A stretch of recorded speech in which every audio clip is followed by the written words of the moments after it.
Each tip I'm about to share with you immediately made my line art better when I found out about them. To exemplify all these tips, I'm going to use a drawing that I sketched this morning. It's a really simple drawing, and I figure it'll be an easy way to demonstrate how all of these tips can be applied. This first tip revolutionized how I create line work. When I first started drawing line work digitally, I would struggle so much to get a smooth line. And I never really understood why, because I was usually pretty good when I drew line work traditionally. Whenever I tried to work digitally though, my lines would just suck. Until one day, a really good friend of mine told me about the smoothing tool. I believe most drawing programs have this. You're essentially looking for something that stabilizes the brush tool. In Photoshop, it's located right here at the top, and I usually crank that thing as high as I feel. Instantly, you'll see a dramatic change in your line quality.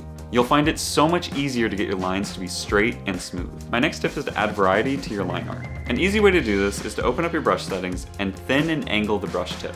This will cause your brush to fluctuate between a thick and thin line in a single stroke. Along with changing the tip settings, try experimenting with different line weights. Typically, I like to use thicker lines on the outline and thinner lines on the inside details. Another trick you could try is thickening the lines that are farther away from the light source. If you don't want to think about light source though, then just don't worry about that tip.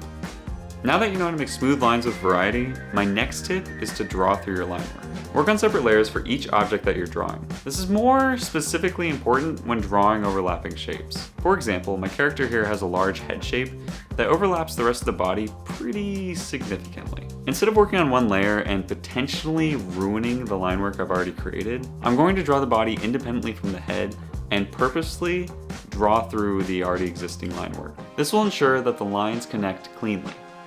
It can also indicate where a line should end and help maintain the proper proportions of the drawing.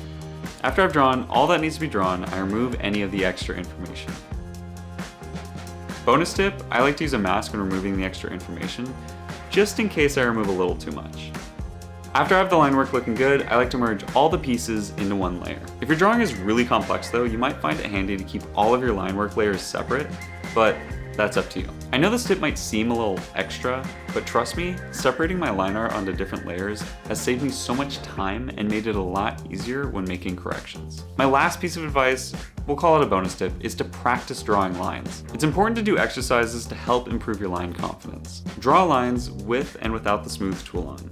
Draw lines digitally and traditionally. Try drawing lines that transition between thick and thin in a single stroke.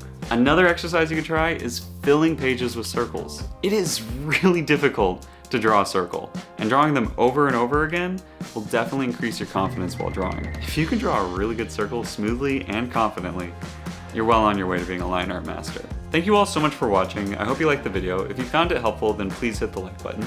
If you're looking for another video with helpful art advice, then check out this one right here. If not, then I hope to see you all next time. Bye.